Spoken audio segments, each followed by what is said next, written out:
ओम श्री सरस्वत्यै नमः। नमस्कार। सप्तषष्टि अधिक चतुश्शततमी कक्षा। हमारा आज का सूत्र है पापण के पाप अणके। तो पापण के कुत्सितैः 2154 अष्टाध्यायी जी में देखा जाता है। ये देखिए द्वितीय अध्याय है, प्रथमः पादः, और यहाँ पर 54 पाप अणके। तो पापाण के कुत्सितैः। और ये जो पिछला सूत्र है इसका बिल्कुल उल्टा है। तो यहाँ पर कुत्सितानि, कुत्सित पहले था और कुत्सनैः बाद में था। और यहाँ पर जो कुत्सन निंदा के शब्द हैं वो पहले हैं और जिसके विषय में हैं वो बाद में है। यही इस सूत्र का विशेषता है कि ये इस पिछले सूत्र का अपवाद है। ये कुत्सन निंदावाचक शब्दों को पहले कर देगा और जिसकी निंदा की गई है उसको बाद में कर देगा, जो बिल्कुल पिछले सूत्र का उल्टा है। तो यहाँ समानाधिकरणेन के अनुवृत्ति आएगी और हमारा तत्पुरुष इसकी अनुवृत्ति आएगी, विभाषा, और ये पहले चार सूत्र। इति सर्वं शिवम। तो पाप अणके प्रथमा विभक्ति द्विवचनम, फलम फले, ये नपुंसक लिंग होने से यहाँ ए आया है। और कुत्सितैः तृतीया विभक्ति बहुवचनम। अब हम इसमें पापण के जो है समास है, तो पापंच और अणकंच दोनों नपुंसक शब्द हैं। तो पाप अणके इतरेतर योग द्वंद्व। सूत्र वृत्ति देखते हैं तो काशिकाकार समझाते हैं, पापणक शब्दौ, ये जो पाप और अणक शब्द हैं, कुत्सन अभिधायिनौ, कुत्सन अर्थात निंदा को कहने वाले हैं, या कुत्सन वाचिनौ। तयोः पूर्वेण समासे परनिपातः प्राप्तः। तो इन दोनों का पूर्वेण सूत्रेण, पूर्व सूत्र के द्वारा समास में पर निपात अर्थात पूर्व और पर, तो निपात प्राप्त था। और पूर्व निपातार्थम, अब इस सूत्र ने इसको पूर्व निपात अर्थम आरभ्य थे। ये सूत्र इसलिए है कि जो कुत्सन शब्द हैं वो पहले आ जाएं, ठीक है। इसलिए यह सूत्र पूर्व सूत्र का अपवाद है। तो कैसे ये किया गया?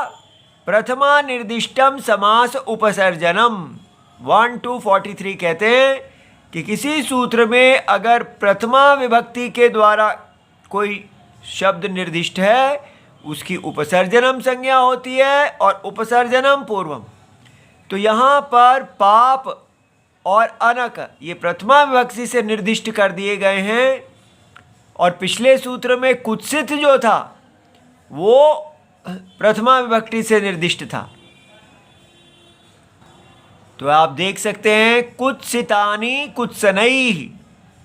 तो कुत्सिता, जो कुत्सितानि था, कुत्सित था, उसको प्रथमा विभक्ति में उपसर्जन किया गया था, और कुत्सना को उसके साथ पर निपात किया गया था। ये पूर्व था, और यहाँ पर उल्टा कर दिया गया है कि कुत्सन शब्द, निंदावाची शब्द को उपसर्जनम कर दिया गया है। अब ये देखिए, पाप अनक एते सुबंते, कुत्सन वाचिनौ सुबंतौ, ठीक है। तो यहाँ पर इनको नपुंसक लिया गया है, तो एता देते एतानी, ऐसे। समान अधिकरणौ, कुत्सित करणैः, समान अधिकरणैः कुत्सित वचनैः सह समस्यते। तो कुत्सित वचनैः सुबन्तैः सह विभाषा समस्यते। तो इसलिए जिनके साथ समास होता है वो कुत्सित हैं, अर्थात निंदित। तो विशेष्य, विशेषण पहले आएगी, विशेष्य बाद में आएगा। तो तत्पुरुषः समासः भवति। अब ये देखें, अणक, अण में अच, कुत्सायाम कप प्रत्यय च भी लग सकता है। तो बहुत छोटा, तुच्छ, नगण्य, तो ये विशेषण है। समास में ह्रास और हीन अवस्था को प्रकट करता है। और पाप भी विशेषण है। पाति, पाति माने रक्षति, आत्मानम, यस्मात्, जिससे अपने आप को रक्षा करता है, उसको पाप कहते हैं। कि कितनी अच्छी इसकी व्युत्पत्ति है। अनिष्टकर, दुष्ट, दुर्वृत्त। तो समास हुआ पाप नापितः। तो पापश्च असौ नापितश्च। तो ये याद रखना है। माने जब भी ये विषय ऐसा तत्पुरुष है जो कर्मधारय समान, यहाँ हम विशेषण विशेष हैं, तो ऐसे नहीं कह सकते पापः च नापितः च। ऐसा करेंगे तो ये द्वंद्व समास हो जाता है, पाप और नापित। असौ कर देने से इसका अर्थ बन जाता है वो नापित है और पाप विशेषण वाला है, ऐसा। और ये अदस शब्द है, उसका प्रथमा विभक्ति एक वचन है। अदस सर्वनाम है जो दूर विप्रकृष्ट वस्तु को कहने के लिए प्रयोग होता है। तो इसलिए पापी नाई ऐसा बनाया है। कॉन्टेम्प्टेबल बार्बर माने निंदा योग्य, ठीक है। तो इस प्रकार ये पापी विशेषण रूप से प्रयोग होना चाहिए। फिर है पाप कुलालः, निंदा योग्य कुम्हार, घड़े को बनाने वाला, मिट्टी से पात्रों को बुनाने वाला। फिर अनक नापितः, अनक कुलालः, तो वही अर्थ है निंदा योग्य नाई और निंदा योग्य कुलाल। इति सर्वं शिवं प्रणाम।